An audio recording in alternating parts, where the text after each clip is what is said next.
पिंडदान तर्पण कभी कर्जा लेकर नहीं करना चाहिए। कर्जे गया पिंडदान पितरों को स्वीकार नहीं होता। यदि आप गरीब हैं और गया जी नहीं जा पाते, आप गरीब हैं पिंडदान नहीं करा पाते, तो कोई बात नहीं, गायों गली का सड़क के किनारे का चारा, 4 मुट्ठी चारा नौच करके 4 मुट्ठी चारा तोड़ करके किसी गाय को खिलाकर दक्षिण दिशा की तरफ हाथ जोड़कर आंसू भर के आंखों में अपने पितरों से कहो, हे पितर देवता, हे हमारे पूर्वजों, हम इतने गरीब हैं कि हम आपको पिंडदान नहीं कर सकते, पर आपके नाम से गाय को चारा खिला दिया, आप स्वीकार कर लेना। इतने से भी पितर प्रसन्न हो जाते हैं, इतने से भी पितर प्रसन्न हो जाते हैं। और यदि सामर्थ्य है तो गया जी जाओ, आप सामर्थ्यवान हैं तो अपने पितरों के नाम से कुछ ब्राह्मणों को, कन्याओं को, है ना, पिंडदान तर्पण करके प्रसाद पवाओ। हजारों संत वृंदावन में भोजन प्रसाद प्राप्त करते, आप लोग अपनी ओर से एक दिन का लंगर अन्न क्षेत्र भंडारा वृंदावन में आज पितरों के नाम से, आप अपने पितरों के नाम से अपनी ओर से बंटवाओ। आप अपने पितरों के नाम से भागवत जी की पोथी पाठ करवा सकते हैं कि हम अपने पूर्वजों को भागवत जी का पाठ सुनवाएंगे। गया श्राद्ध से भी किसी की मुक्ति ना हो तो अंतिम श्रीमद् भागवत से उसकी मुक्ति हो जाती है। अंतिम भागवत जी हैं। कोई गया श्राद्ध ना भी करे और भागवत जी यदि सुनता है, अपने पूर्वजों को सुनवाता है, तो भागवत जी से उसकी सदगति, धुंधकारी की सदगति भागवत जी से हुई, परीक्षित जी की सदगति भागवत जी से हुई। तो भागवत जी प्रमाण है, इसलिए आप अपने पूर्वजों के लिए भागवत का अनुष्ठान करा के आप उन्हें परम धाम, परम गति प्रदान कर सकते हैं। हर पुत्र का कर्तव्य है, हर वर्ष जो श्राद्ध पक्ष आता है, आप गया पिंडदान कर आए हैं तो भी अपने घर में तर्पण करते रहें, जलदान करते रहें और अपने पूर्वजों के नाम से गाय को रोटी, कुत्ते को रोटी, कुएं को दाना, पशु पक्षियों को दाना, कन्याओं को, ब्राह्मणों को, जरूरतमंदों को, 2-4 लोगों को खिलाते रहो। क्या बुराई है? हमारे यहां अन्नदान की बड़ी महिमा है। किसकी महिमा है? इसलिए जब कोई मरता है तो 13 दिन बाद उसके नाम से 13 ब्राह्मण खिलाए जाते हैं। 13 बोलते हैं, 13 बोलते हैं। साल भर बाद 12 ब्राह्मण खिलाए जाते हैं, बरसी बोलते हैं।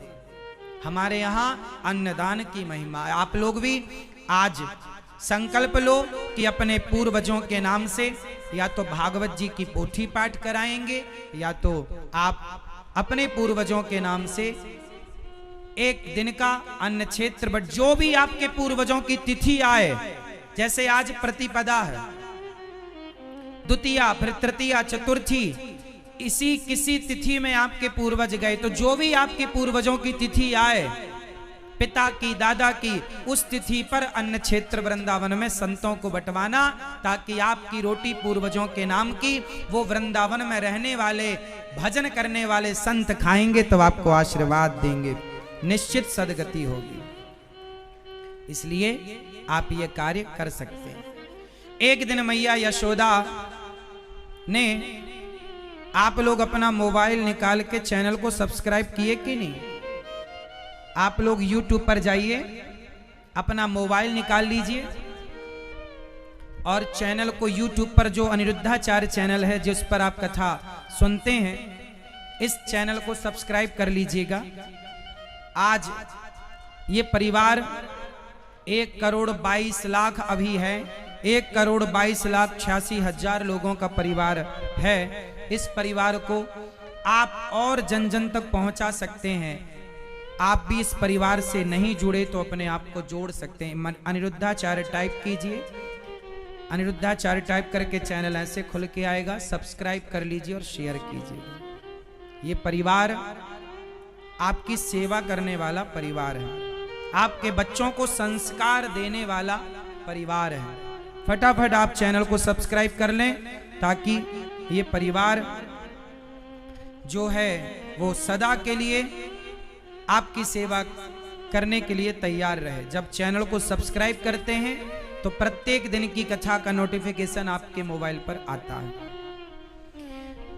एक दिन मैया यशोदा ने भगवान श्री कृष्ण को ऊखल से, मैया भगवान ने कहा मैया मोको भोजन कराए दे, मैया मोको दूध पिलाए दे। एक दा गृहदासी सो यशोदानंद गेहिनी कर्मांतर नियुक्ता सो निर्ममंथ स्वयं दधी।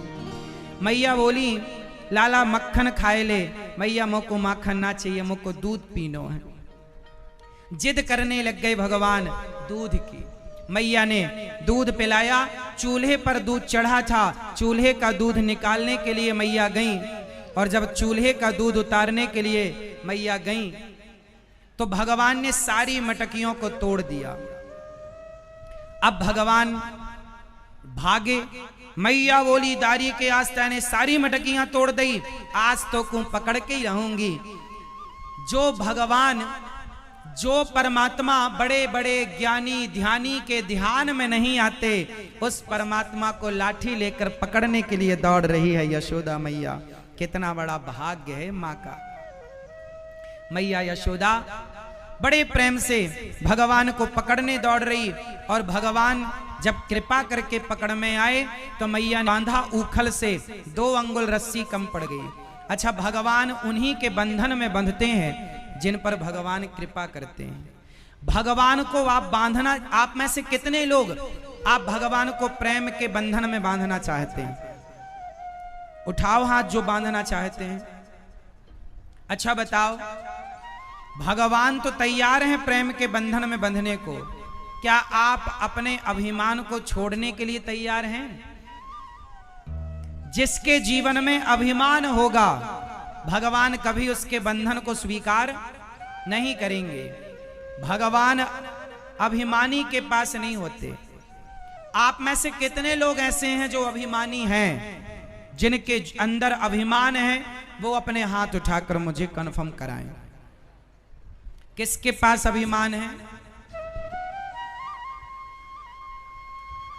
आज मैं आप लोगों को एक प्रार्थना करूंगा, और वो प्रार्थना ये है कि अभिमान कभी ना रखना, किसी चीज का ना रखना। अभिमान किसका है? आज सनावद में किसी के पास ज्यादा पैसा आ जाए, थोड़ा धन दौलत पाले, तो वो आदमी सीधे नहीं चलता, ऐसे अकड़ के चलता, ऐसे छाती फुलाकर चलता। अरे भाई, भगवान जितना धनवान तुम्हें बनाए, जितना धन धान्य दें, तुम उतने सरल बन जाओ, उतने सहज बन जाओ, उतने नम्र बन जाओ। आम का पेड़ जब फलों से भरता है तो उसकी डालियां झुकती हैं। धन पाकर अकड़ना नहीं है, बल्कि सरलता नम्रता से झुक जाना है। झुकता वही है जिसमें जान होती है, अकड़ खास मुर्दे की पहचान होती है, अकड़ना नहीं। अच्छा ये बताओ, अभिमान कोई करे भी तो किसका अभिमान है आपको? बंगले का, गाड़ी का, पद का, प्रतिष्ठा का। तो गाड़ी, बंगला, पद, प्रतिष्ठा सदा ना रहेगी, सदा ना रहा है, सदा ना रहेगा। जमाना किसी का, ये सदा के लिए नहीं है, हाँ या ना? इसलिए अभिमान त्याग दो। और आज मैं आप लोगों को अभिमान ना आए एक ऐसी दवाई देता हूं, दे दूं? जब अभिमान आए तो ये दवाई खा लिया करो। कौन सी दवाई महाराज? सुनो मेरी मां, वो दवाई है घड़ा। आपके यहां घड़ा मिलता है? घड़ा मिलता? छोटा वाला चाहिए अपने को। आप लोग एक घड़ा खरीद के रख लेना अपने घर पर। क्या करना है उसका? बस द्वार पर टांग देना। एक घड़ा 50 रुपए वाला, ज्यादा बड़ा भी ना हो, और द्वार पर उसे टांग देना। आते जाते उस घड़े को देखना, आपको कभी अभिमान नहीं आएगा। बोले महाराज जी घड़े को देखने से क्या होगा? हाँ, आगे सुनो। वो घड़ा बहुत चमत्कारी है। क्या चमत्कार है उसका बताएं। एक दिन जब आप मरोगे तो आपको जलाया जाएगा और जलने के बाद जो राख बचेगी ना, उसी घड़ी में डालकर लोग ले जाएंगे। आपकी राख वो 50 रुपए के घड़े में डालकर ले जाएंगे। लोग कहेंगे अस्थियां जा रही हैं। तो घड़े को दरवाजे में टांग कर रोज आते जाते देखोगे ना, तो आपको आपकी औकात का पता चलता रहेगा, जो भूल चुके हो। एक दिन तो मत यही है, तुम कितनी भी बड़ी गाड़ी पर चलो, कितने भी बड़े बंगले में रहो, कितने भी महंगे गद्दे में सो, लेकिन आखिरी इस घड़े में आना पड़ेगा। बोलो हाँ या ना। आप में से कितने लोग एक दिन उस घड़े में आ जाएंगे, जरा मुझे बताओ, कंफर्म कराओ। कौन कौन आएगा? अरे सब लोग आ जाएंगे, तब तो काम का है घड़ा। आओगे घड़े में, एक दिन आपकी चिता जलेगी और आप राख बन जाओगे। हाँ या ना? ये अनिरुद्धाचार्य एक दिन राख बन जाएगा और घड़े में आएगा। पूरे घड़े में एक छोटा सा घड़ा उसमें समा जाएगा। हमारी औकात क्या है? हम तो एक दिन राख बन जाएंगे, हवा चलेगी उड़ जाएंगे। अब घमंड बताओ किस चीज का करें? अज्ञानी हैं वो लोग जो धन दौलत का पद प्रतिष्ठा के अभिमान में घूमते रहते हैं। किसका घमंड करें साहब? ये शरीर भी तुम्हारे बाप की बफौती नहीं। ये शरीर सबके देखते देखते जल जाएगा, राख बन जाएगा।